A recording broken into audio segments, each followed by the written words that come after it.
Teman-teman, tanpa kecuali yang pertama kita mengawali dengan bersyukur kepada Allah Subhanahu wa taala yang telah memilih kita untuk berada di tempat ini guna mempelajari sebagian dari tuntunan agama kita.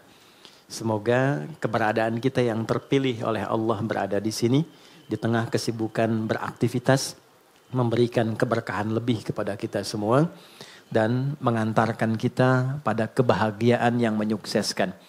Itulah kuncinya kenapa di setiap pembuka itu seringkali ada keluar kata Alhamdulillah. Jadi secara psikologi ketika diteliti, syukur itu lebih sering menghadirkan kebahagiaan. Nah sekarang yang kurang dalam kehidupan itu seringkali adalah kebahagiaan. Dan kebahagiaan itu diingatkan oleh Allah itu 5 kali dalam sehari. Karena seringkali capaian-capaian, target-target kehidupan kita yang kita kejar itu mungkin bisa didapati, tapi boleh jadi dari setiap hal yang didapatkan belum tentu itu bisa melahirkan kebahagiaan untuk kita. Nah, kesuksesan yang melahirkan kebahagiaan itu disebut dengan falah namanya. Falah. Jadi ada falah, ada fauz, ada fariha, farah. Oke? Ini fauz nih turunannya ada faiz, fauzan, faizin. Itu artinya sukses. Ya. Bekerja sukses misalnya, ya. Belajar sukses, berkarir sukses. Itu disebut dengan faz, orangnya faiz. Fauzan, faizin, pemiliknya. Jadi kalau ada yang namanya fauzan, faizin, faiz, faizah, itu artinya orang yang diharapkan sukses dalam aktivitasnya. Tapi kesuksesan itu belum tentu melahirkan ketenangan, kebahagiaan. Tenang, bahagia. Jika ada orang yang dia merasakan ketenangan, kebahagiaan, walaupun mungkin tidak sukses mencapai apa yang ia tempuh dalam karirnya. Dia punya bisnis, dia nggak sukses, tapi perasaan bahagia aja, tenang aja gitu. Ya, dia belajar IPK pengen 4, jatuhnya 3,2 misalnya, nggak nyampe, tapi tenang aja. Ya, sukses yang belum tentu didapatkan dari kebahagiaan, farah namanya. Sifatnya farhan, Farah Queen, jangan Muhammad Farhan. Itu. Ya, orang yang diharapkan bahagia dalam hidupnya. Walaupun belum tentu sukses. Oke, pilih mana? Kaya tapi gelisah atau miskin tapi tenang? Kaya tapi tenang. Oke. Oh ya, ya. Ya, yang malu-malu jawab pengen sebetulnya kan? Oke. Nah Allah tuh maha tahu. Jadi nggak harus ditanya. Allah tuh maha tahu. Sebelum dijawab sudah diharapan. Sebelum mimpi sudah dibangunkan. Makanya Allah bangunkan kita dari mimpi. Naikkan harapan jadi kenyataan. Diingatkanlah 5 kali dalam sehari. Ya kan? Padahal mandi aja 2 kali kan? Makan 3 kali. Tapi untuk sukses dan bahagia 5 kali diingetin. Gabungan 2 ini disebut falah namanya. Dan ini, pengingat ini, 5 kali ini tidak pernah berhenti dalam 24 jam. Diperdengarkan di telinga kita. Telinga bahasa Arabnya itu udhun. Jamaknya karena banyak yang punya telinga dijamakkan adzan. Adzan. Kenapa adzan disebut adzan? Karena inilah satu-satunya panggilan di muka bumi yang didengar oleh orang yang masih punya telinga dan pendengaran. Itulah rahasianya kenapa waktu adzan itu ada perbedaan di setiap tempat. Coba kita sekarang di Tanah Kusir misalnya kan. Geser dikit Tanah Abang. Beda kan waktunya kan? Terus Tanah Abang yang di Jakarta dengan Tanah Abang yang di Palembang beda waktu kan? Palembang ada Tanah Abang juga kan? Ada, beda. Terus kalau kita riset, itu semua tempat di bumi waktunya memiliki waktu khusus untuk adzan. Setiap tempat berbeda karena Allah mengizinkan lafaz adzan terdengar selama 24 jam di semua tempat. Dan cuma ini.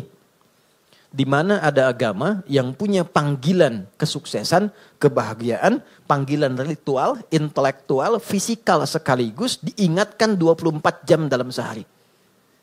Dan ini pasti bukan buatan manusia. Karena nggak ada satupun manusia membuat sebuah panggilan seperti ini. Mustahil. Nah, ini menunjukkan satu-satunya kebenaran risalah Islam. Tapi poinnya adalah substansinya bukan karena azannya. Allahu Akbar, Allahu Akbar. Oh, sholat nih. Ya. Poinnya bukan itunya. Sholat itu wasilahnya. Dari kata silah, terkoneksi dengan kuat. Yang tak terpisahkan. Kita kumpul sekarang, sifatnya disebut silah. Substansinya rahmat. Kasih sayang, berbagi. Ya. Digabungkan silah dengan rahmat jadi silaturahim. Silah itu artinya hubungan pertemuan yang menghubungkan sifat kasih yang dalam sehingga ketika berpisah itu masih ingat. Bukan saat kumpul. Ya, Mas Dude ketemu Mas Baim sekarang nyapa, senyum, wajar orangnya ada. Itu belum silaturahim. Nanti ketika terpisah masih ingat tuh. Masih mengingatkan, masih WA, masih doain. Ya, masih punya harapan yang bagus, gitu kan? Nah, itu namanya silaturahim. Jadi silaturahim itu nampaknya bukan saat kumpulnya, saat pisahnya. Nah, pertemuan ini melatih kita mengeluarkan aura-aura kebaikan yang terbawa saat kita berpisah. Itu poinnya. Ibadah yang melatih kita terkoneksi dengan Tuhan, dengan Allah, yang ketika kita selesai ibadah itu masih terhubung dan ingat dengan semua petunjuknya, itu disebut sholat namanya. Dari kata silah. Di sholat itu adalah wasilah untuk mengoneksikan kita dengan Allah yang punya segalanya. Yang punya akses Allah.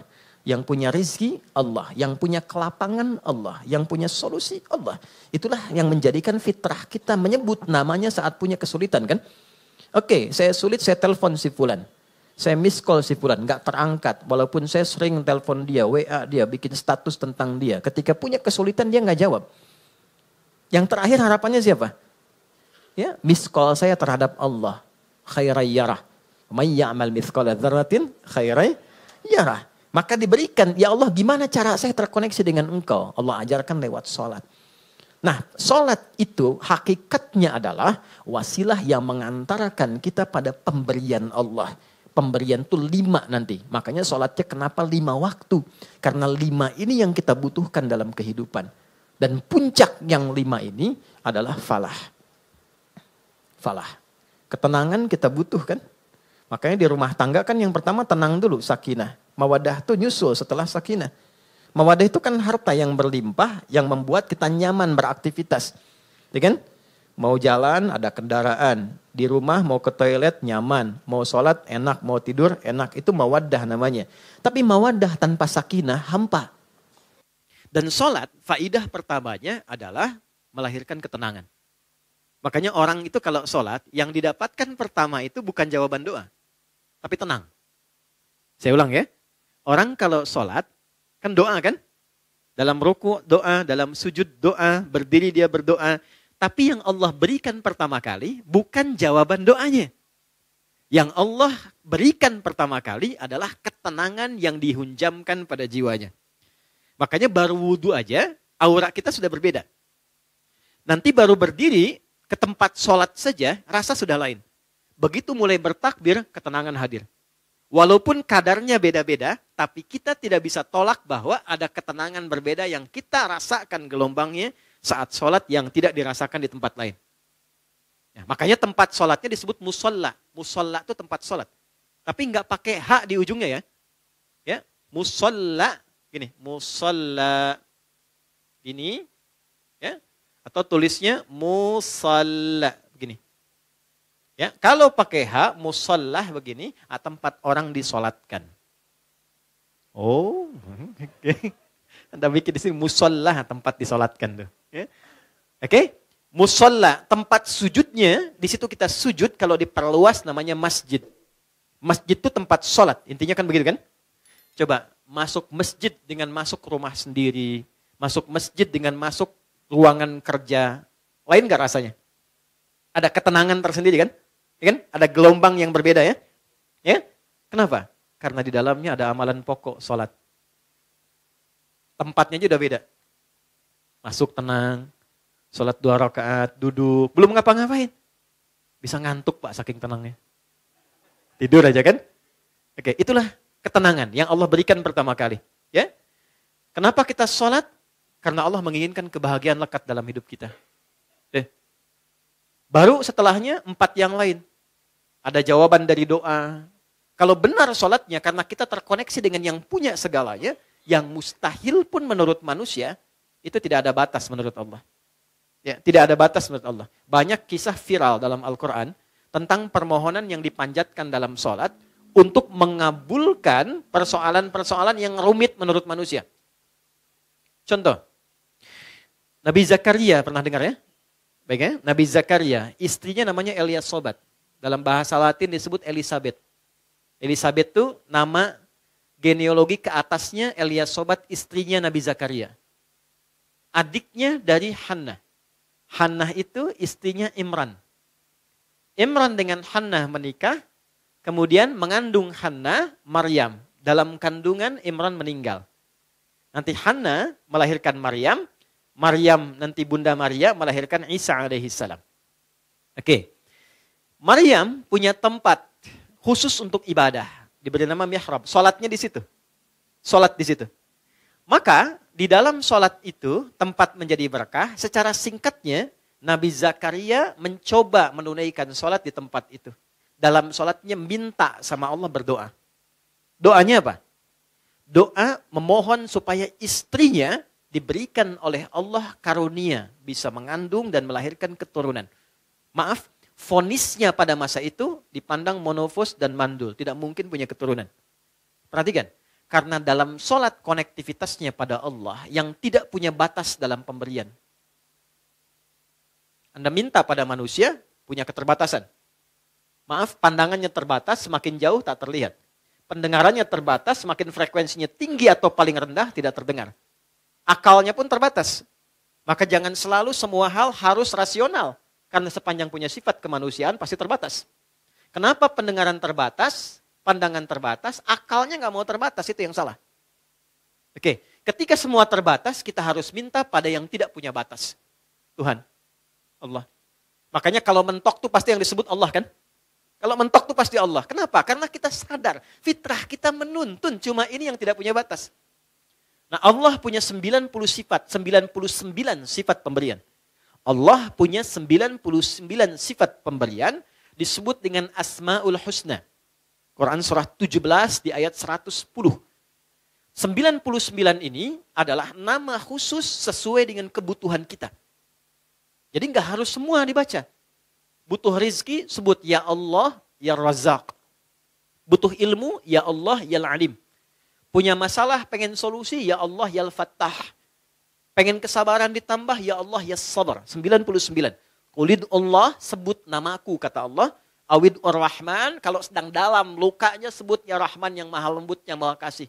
Engkau yang memilih aku jadi hambamu. Engkau yang mengasihiku. Ya Allah, dengan kelembutan dan kasihmu tuntaskan masalahku.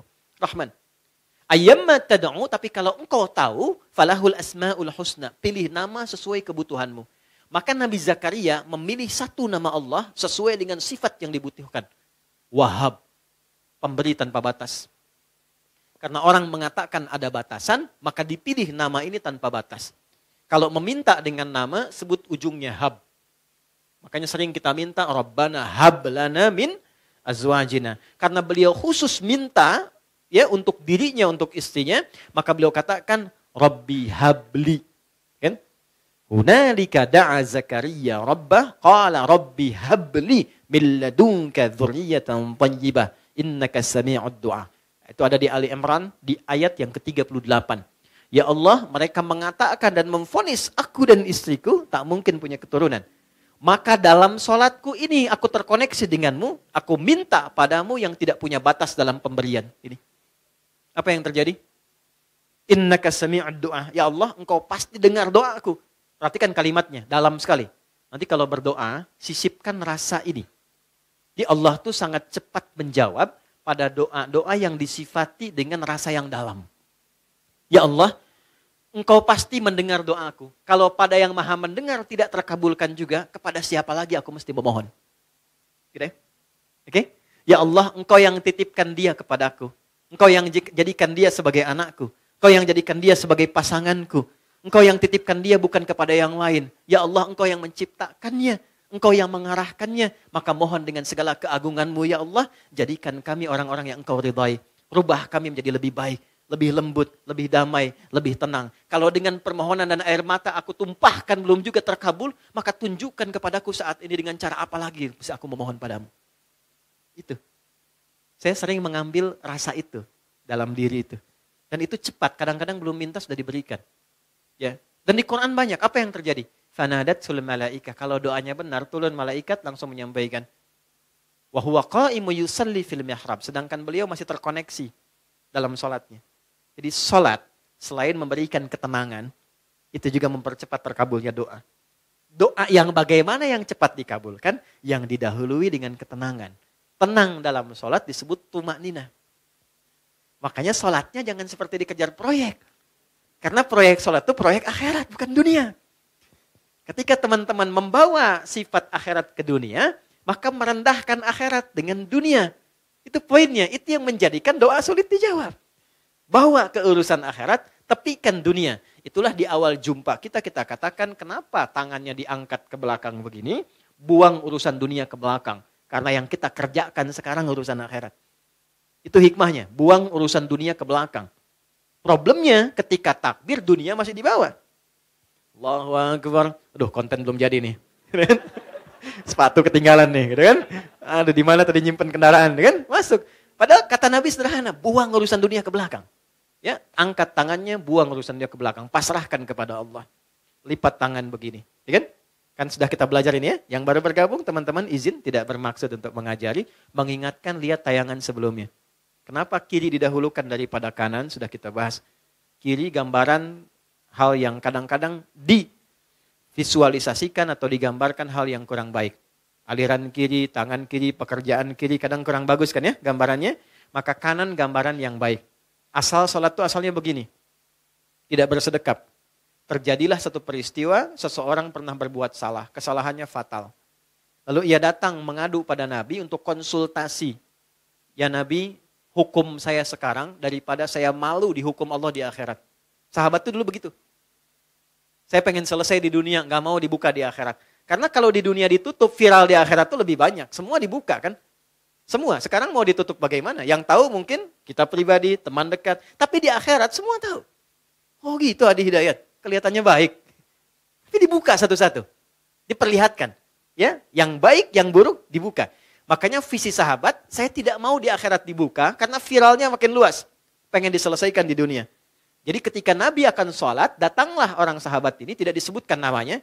Kalau tidak disebutkan, perhatikan rumusnya ya, di tafsir, Quran dan hadis, kalau ada kejadian, tidak disebutkan siapa orangnya, kapan kejadiannya, tapi viral perbuatannya, ini ingin menunjukkan kesan bahwa perbuatan itu akan berpotensi lagi terjadi di masa depan dengan sosok yang berbeda, tapi dengan substansi yang serupa. Ya. Dia berbuat salah. Kita pernah salah nggak? Pernah. Ya?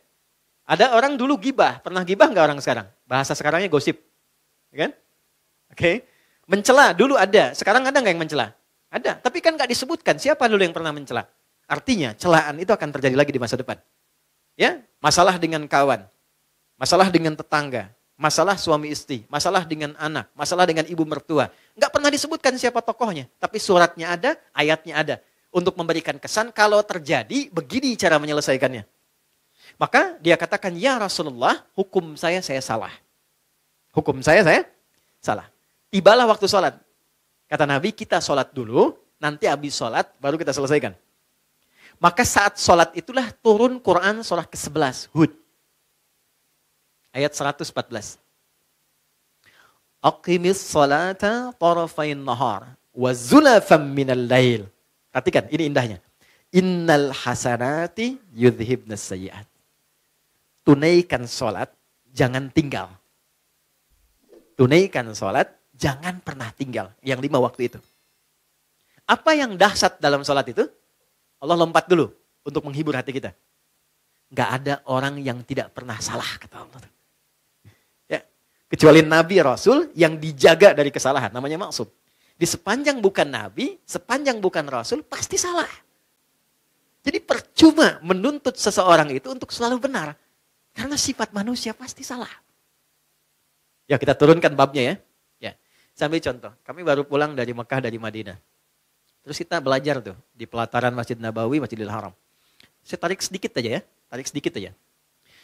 Nabi itu mengajarkan fikih parenting dengan keluarganya. Itu begitu indah. Nggak ada ketegangan. Nggak ada kegaduhan. Dan rata-rata canda. Makanya saya ngobrol dengan beberapa teman, saya bilang, kenapa sekarang kalau orang belajar parenting serius banget? Bawaannya tegang melulu gitu. Ini kewajiban suami, ini kewajiban istri, ini neraka, ini surga. Padahal yang ditampilkan oleh Nabi, kebanyakan 85%-nya itu canda semua. Karena memang kehidupan rumah tangga itu kehidupan bercanda. Laibun walahun. Canda. Saya teman-teman, kalau di rumah, itu seriusnya sama istri dan anak cuma dalam 3 hal. Sholat, Quran, kedua jangan maksiat. Jangan bohong, 1. Itu. Yang lainnya, turunan-turunannya. Lebihnya canda. Anda boleh tanya sama istri saya. Kalau beliau tanya, istri saya tanya, pasti saya plesetin canda semua. Canda semua. Anak-anak canda semua. Itu semua canda. Kenapa? Karena kehidupan rumah tangga itu gak serius-serius amat. Karena si amat pun tidak serius. Banyaknya canda. Contoh gini.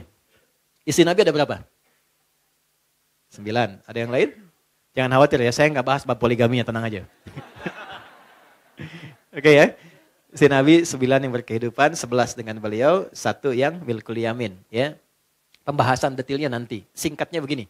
Dari sekian itu kenapa Nabi diizinkan menikah lebih daripada 4 istri? Kenapa diizinkan?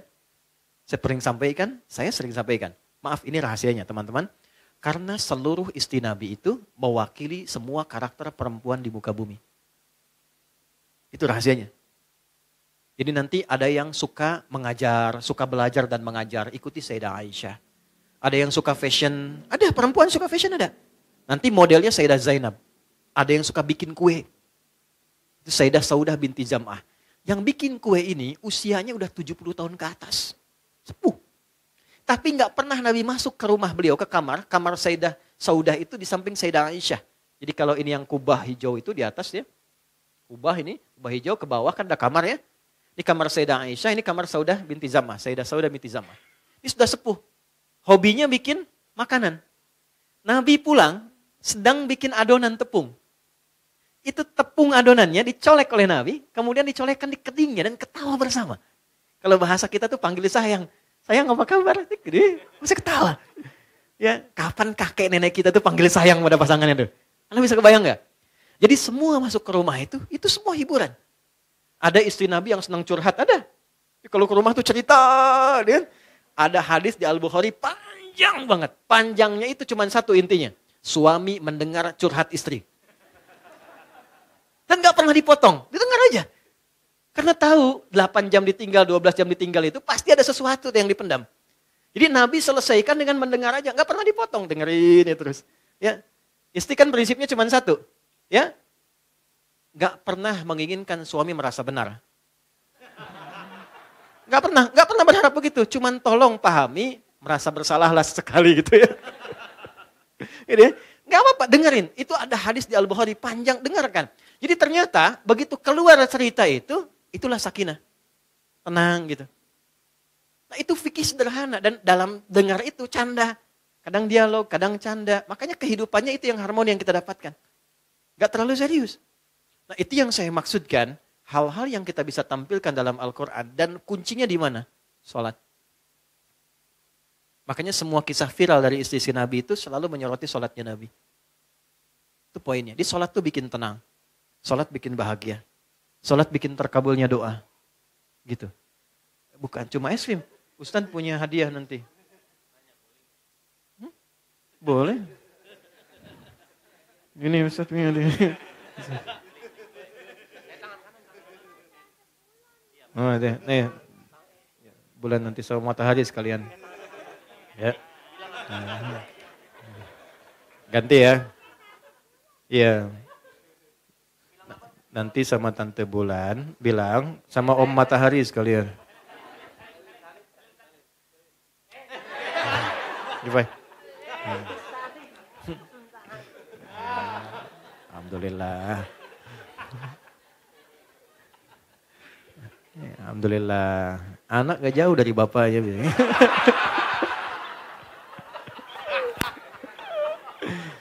Insyaallah baik. Saya senang anak-anak. Sangat-sangat senang. Jadi saya tuh gak pernah komplain tentang anak-anak. Apa aja, kalau di kajian ada ini, enggak marah saya. Apa? Karena mereka belajarnya di situ. Itu poinnya. Tolong jangan marah sama anak. Pesan saya, jangan marah sama anak. Sederhana, karena mereka belum dihisab. Anda dihisab. Kan tidak lucu yang dihisab marah pada yang belum dihisab. Kan? Anak tuh kalau salah, Allah gak marah karena dia sedang belajar. Plus, masa Allah yang Tuhan tidak marah pada yang tidak dihisab? Kita yang bukan Tuhan marah pada yang tidak dihisab dan kita dihisab. Gitu. Jadi kalau anak itu ada sesuatu yang berbeda, yang pertama dilakukan istighfar dulu. Karena anak hanya mendengar dan melihat apa yang dia lihat dan dia dengar. Lalu setelah itu mohonkan kepada Allah kebaikan. Biasanya kalau orang tua itu sudah memulai dengan kebaikan, itu langsung anak tanpa diminta jadi baik. Itu rumus. Jadi kalau pengen anak itu soleh, kuncinya satu. Orang tuanya memperbaiki diri menjadi baik. Itu langsung gak diminta jadi baik. Itu udah pasti. Rumusnya udah begitu. Ayatnya banyak di Quran. Ya. Naik sini lagi. Ini sholat. Jadi sholat yang baik membuat kita lebih tenang. Sholat yang baik membuat kita lebih enak berdoa. Sholat yang baik membuat kita, nah ini yang terakhir. Lebih dekat pada kesuksesan dan kebahagiaan. Nanti dua lagi kita simpan jauh-jauh. Karena topik kita bukan di situ saat ini. Kumpulan dari semua itu akumulasinya disebut dengan falah. Ini yang diperdengarkan 5 kali dalam sehari. Jadi ketika muadzin memperdengarkan hayya 'alas shalah, hayya 'alas shalah, Anda tanya kenapa sih mesti sholat? Itu sebelum bertanya, Allah langsung jawab lewat suara muadzin itu. Hayya 'alal falah, supaya engkau bahagia. Supaya engkau sukses. Supaya engkau tenang hidupnya. Di kehidupan pribadimu, rumah tanggamu, di kehidupan sosialmu, pekerjaanmu. Teman-teman kalau mau cek, keluarkan semua ayat Quran tentang sholat, semua problemnya tuntas di atas hamparan sajadah.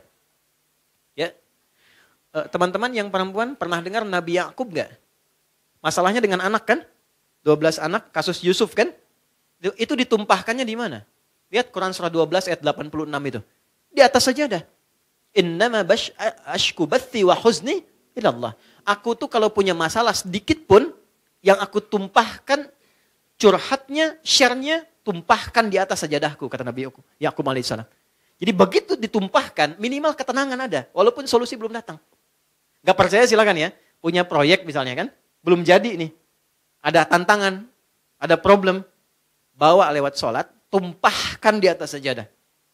Begitu keluar air mata, ketenangan tiba. Tenang itu mahal, walaupun proyeknya belum tuntas, tapi ketenangan ada. Nah dengan tenang itu ada kejernihan berpikir, kadang-kadang muncul ide baru dengan proyek yang baru yang menutup apa yang telah kita resapi sebelumnya. Di rumah tangga juga begitu. Kalau ada masalah, curhatnya Allah sudah bentangkan di Quran, curhatkan kepadaku, itu bahasa Quran. Karena yang paling aman itu yang ini, yang menguasai kita. Tumpahkan ke sini. Minimal kalau belum datang solusi, ada ketenangan. Jadi lebih damai. Nanti kalau sudah damai, ditutup masalahnya dengan kita, walaupun belum selesai dengan orang lain. Tapi kita sudah tenang. Jadi kalau muncul masalah baru, sudah ada perisainya. Sudah tenang, sudah enak, sudah damai. Nanti solusi pelan-pelan akan dituntun. Jelas? Halo, kenapa sedih begini? Naik ya? Nah, ini poinnya. Nah pertanyaannya adalah, apakah semua orang yang sholat sudah mendapatkan poin ini? Dulu orang sholat dengan gerakan yang sama, bacaan yang sama, nabi yang sama, bacaan-bacaan ayat dan surat yang sama, mereka meraih apa yang dijanjikan oleh Allah dari semua manfaat sholat. Kita punya gerakan yang serupa, bacaan yang sama, Qur'annya sama, nabinya sama, hadisnya sama. Kenapa? Standar yang telah Allah tetapkan dalam Quran belum maksimal kita raih. Cuma dua jawabannya seperti yang pernah kita ulas. Satu, ini bahasa Quran. Kebanyakan orang yang sholat, satu, ini bahasa Quran, boleh jadi belum khusyuk dalam sholatnya. Kedua, boleh jadi sebagian dari orang yang sholat itu, ini poinnya, tidak paham, tidak mengerti apa yang dibaca dan dilakukan dalam sholatnya. Jadi hanya formalitas secara fikih saja. Fikih itu gini, fikih itu menggugurkan kewajiban. Jadi tidak ada tuntutan mesti paham dalam sholat. Kalau kita bacakan benar secara rukun, benar kemudian secara panduan, awal sampai akhir, keguguran dari kewajiban selesai. Artinya kewajiban selesai ditunaikan. Nggak ada dosa. Tapi kalau kita paham, kenapa mesti takbir? Kenapa kakinya begini? Kenapa tangannya begini? Kenapa doanya ini? Nanti dapat tambahan keberkahan namanya. Namanya hikmah. Hikmah dari sholat itulah yang menuntun kita mendapatkan poin-poin tadi. Alhamdulillah, kita telah selesai menyimak ceramah yang penuh makna dan hikmah dari Ustadz Adi Hidayat. Sebuah ceramah yang mengingatkan kita akan pentingnya sholat dalam kehidupan kita sebagai umat Islam. Dan bagaimana sholat bukan hanya sebagai kewajiban, tetapi sebagai sarana untuk meraih kebahagiaan, kesuksesan, dan ketenangan jiwa. Sebagaimana yang telah disampaikan oleh Ustadz, sholat memiliki peran yang sangat penting dalam kehidupan kita. Sholat adalah wasilah, sebuah penghubung langsung antara kita dengan Allah yang memiliki segalanya. Melalui sholat, kita bukan hanya melaksanakan suatu ibadah fisik, tetapi kita juga diajarkan untuk merenung, bersyukur, dan mendekatkan diri kepada Sang Pencipta. Sholat mengajarkan kita untuk melepaskan beban duniawi dan menyerahkan segala urusan kita kepada Allah. Kebahagiaan yang sering kita cari tidak selalu datang dari pencapaian duniawi yang kita kejar, melainkan datang dari ketenangan hati yang hanya bisa dirasakan melalui kedekatan dengan Allah. Ustadz Adi Hidayat menyampaikan dengan sangat jelas bahwa falah, yang berarti kesuksesan sejati, adalah kombinasi dari dua hal, kesuksesan duniawi dan kebahagiaan batin. Meskipun kita mungkin merasa belum mencapai semua yang kita inginkan di dunia ini, kita tetap bisa merasakan kebahagiaan sejati dengan memperbaiki kualitas sholat kita dan memahami makna dari setiap gerakannya. Ketenangan yang kita rasakan setelah sholat, meskipun masalah belum selesai, adalah anugerah yang tak ternilai dari Allah. Itulah yang disebut sebagai tumakninah, ketenangan dalam sholat yang menyentuh setiap bagian dari hati kita. Dengan ketenangan itulah, kita bisa lebih sabar dalam menghadapi kehidupan, lebih bijaksana dalam mengambil keputusan, dan lebih ikhlas dalam menerima takdir yang diberikan Allah. Selain itu, sholat juga menjadi sarana bagi kita untuk mempercepat terkabulnya doa-doa kita. Seperti yang kita lihat dalam kisah Nabi Zakaria, yang dengan penuh ketenangan dalam sholatnya, memohon kepada Allah untuk diberikan keturunan, meskipun secara duniawi hal itu tampak mustahil, dan Allah mengabulkan doanya dengan cara yang luar biasa. Hal ini mengajarkan kita bahwa ketenangan dalam sholat adalah kunci untuk mendapatkan jawaban dari doa-doa kita. Kehidupan rumah tangga, yang menjadi salah satu bagian penting dari kehidupan kita, juga sangat dipengaruhi oleh ketenangan yang datang melalui sholat. Ustadz Adi Hidayat dengan bijak mengingatkan kita bahwa sholat yang dilakukan dengan penuh penghayatan dapat menjadi sumber kedamaian dan keharmonisan dalam keluarga. Sholat mengajarkan kita untuk menjaga hubungan yang penuh kasih sayang, bukan hanya di waktu berkumpul, tetapi juga saat kita berpisah. Dalam kehidupan sehari-hari, kita tentu sering menghadapi berbagai masalah, baik dalam pekerjaan, keluarga, maupun kehidupan sosial. Namun seperti yang dijelaskan dalam ceramah ini, Allah telah memberikan kita sholat sebagai sarana untuk mengatasi semua masalah tersebut. Ketika kita merasa tertekan atau gelisah, cobalah untuk kembali kepada sholat dengan khusyuk, tumpahkan semua keluh kesah dan harapan kita kepada Allah, dan rasakan bagaimana ketenangan mulai mengisi hati kita, memberikan kita perspektif baru dalam menghadapi masalah. Sahabat-sahabat yang saya cintai, di tengah segala tantangan hidup, mari kita perbaiki kualitas sholat kita. Jangan biarkan sholat kita hanya menjadi rutinitas belaka. Mari kita hayati setiap gerakan, setiap bacaan dalam sholat, agar kita bisa merasakan hikmah dan berkah yang terkandung di dalamnya. Sholat adalah kunci kebahagiaan yang sejati, dan kita hanya bisa merasakannya jika kita benar-benar menghayati setiap maknanya. Sebelum kita mengakhiri video ini, saya mengajak Anda semua untuk menyebarkan manfaat dari ceramah yang sangat berharga ini kepada lebih banyak orang. Jika Anda merasa video ini bermanfaat, jangan lupa untuk like, share, dan subscribe channel ini, agar semakin banyak orang yang bisa mendapatkan kebaikan dan pencerahan dari ceramah yang luar biasa ini. Dan satu hal lagi, mari kita bersama-sama mendoakan Ustadz Adi Hidayat di kolom komentar. Semoga Allah senantiasa memberikan kesehatan, umur panjang, serta terus memberkahi beliau dengan ilmu yang bermanfaat bagi umat. Kita doakan agar setiap langkah beliau dalam menyebarkan kebaikan dan mengajarkan agama selalu mendapat keberkahan dari Allah. Ingatlah sahabat, sholat adalah penuntun kita menuju kebahagiaan dunia dan akhirat. Jangan biarkan solat hanya menjadi formalitas, tetapi jadikan solat sebagai sarana untuk mendekatkan diri kepada Allah, untuk mencapai ketenangan jiwa, dan untuk mendapatkan kebahagiaan yang hakiki. Semoga kita semua selalu diberikan kemudahan dalam menjalani hidup, diberikan ketenangan dalam setiap langkah kita, dan selalu mendapatkan petunjuk dan berkah dari Allah. Amin. Terima kasih telah menonton video ini. Jangan lupa untuk berbagi kebaikan dengan orang lain dan semoga Allah selalu bersama kita dalam setiap langkah hidup kita. Wassalamualaikum warahmatullahi wabarakatuh.